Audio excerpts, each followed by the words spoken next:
Good. So my name is Bernhard Stormyr, and I am the head of sustainability management in Yara International. Yara International is a leading global fertilizer company, and we are somewhat differentiated in our industry by taking a very clear stance on sustainability. So we say that our vision is a planet respected, a world without hunger in a collaborative society. And our mission statement is to feed the world in a responsible way while respecting the planet. And my role in Yara is a bit multifaceted. So I am first of all responsible for developing our public policy positions, such as positions that we have published on agriculture and climate, on climate-smart agriculture, on diverse policy or policy-related topics, such as the previous discussion in the EU on the common agriculture policy and our engagements towards helping to alleviate the environmental situation for the Baltic Sea, just to mention a few. So that's one part of my role in Yara. What was the last thing you said? Position paper on the Baltic Sea, so how we contribute to help alleviating environmental issues in the Baltic Sea region. Because the Baltic Sea is one of the most heavily polluted waters in the European continent. Mm-hmm. And then I'm also in charge of our reporting processes on everything non-financial. So not just driving the processes to define the positions, but also to report upon how the company performs. And then I also have an externally facing role to be part of the group of persons in the Yara who bridge the contact between us, a company, and the external stakeholders outside of those which are directly commercially relevant. So just as an example, I represent Yara into the World Business Council for Sustainable Development as a liaison delegate, and also in the working group for climate-smart agriculture. And I represent Yara into the Global Alliance for Climate-Smart Agriculture as member of the Strategic Committee. And I participate at various meetings with the UN Global Compact, occasionally at the High-Level Political Forum, other UN meetings, etc. Mm-hmm. So, and I typically represent Yara at the COP meetings where I do networking and speak to people about the role of agriculture in greenhouse gas mitigation schemes.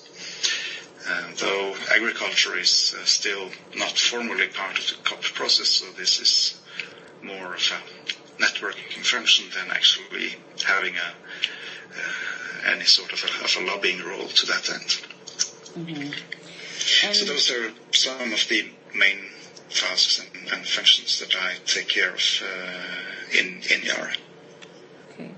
And so when you are representing Yara in, for example, GACSA and the Strategic Committee or in the working group of WBCSD, what are you promoting? What do you bring to the table? How are you representing Yara? Well, we basically have a position on agriculture and climate change, reflecting that productive farming is most often the most climate-friendly way of doing farming. And this is based, first of all, on a land use logic.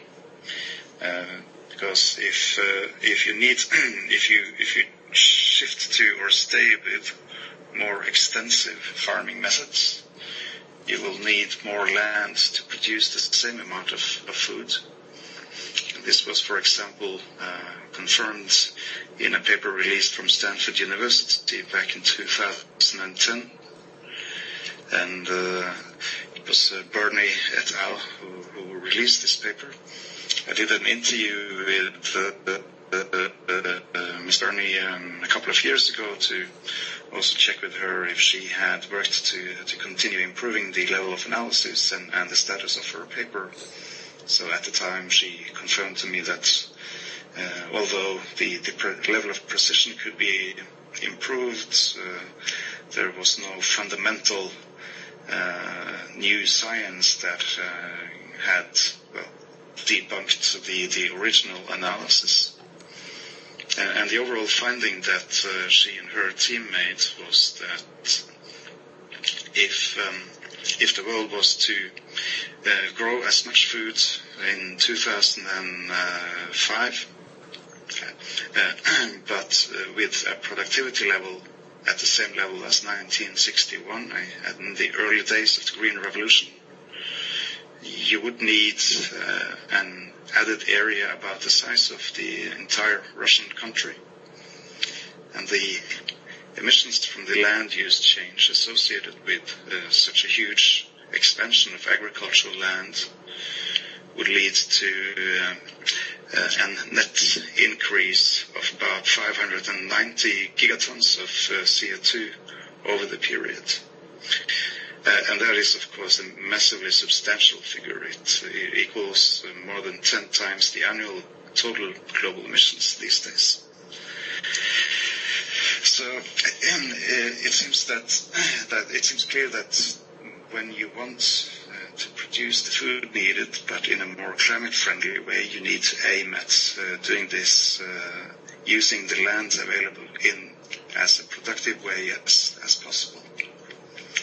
So, of course, we as a fertilizer industry have a clear role to play alongside with those who develop better varieties of seeds and, of course, the farming communities themselves in making sure that this increase in productivity can happen. But we are, of course, not content only by saying that, well, so long as you increase productivity, everything is fine. We also want to contribute to reducing the carbon footprint associated with the agricultural produce, and we typically look at the farm gate as being within scope when we do such analysis. The farm gate? Yeah. What do you mean by that? So I like doing life cycle assessment of the carbon footprint of food and other agricultural products as they leave the farm. From that point onwards, we are not in a position to calculate carbon footprints from, going from grains to a loaf of bread, for example. That's for the food processors and others to do. But up until the farm gate, we have in-house scientific capacity to assist in doing such calculations. So what we do promote is to have a life cycle perspective to this, so that you don't make choices at any point in the value chain that is detrimental to the overall result of the changes and mitigation actions that you want to take. So in-house, we have developed for our own production system a catalyst technology that helps us cut our own carbon footprint in half. So what would that be in terms of when I cut it in half? What is it? What is the actual amount? There's a bit of variability year by year, but typically we remove about 50% of our potential total emissions of greenhouse gases. And so how much does that end up being? How many gigatons of carbon? GHGs?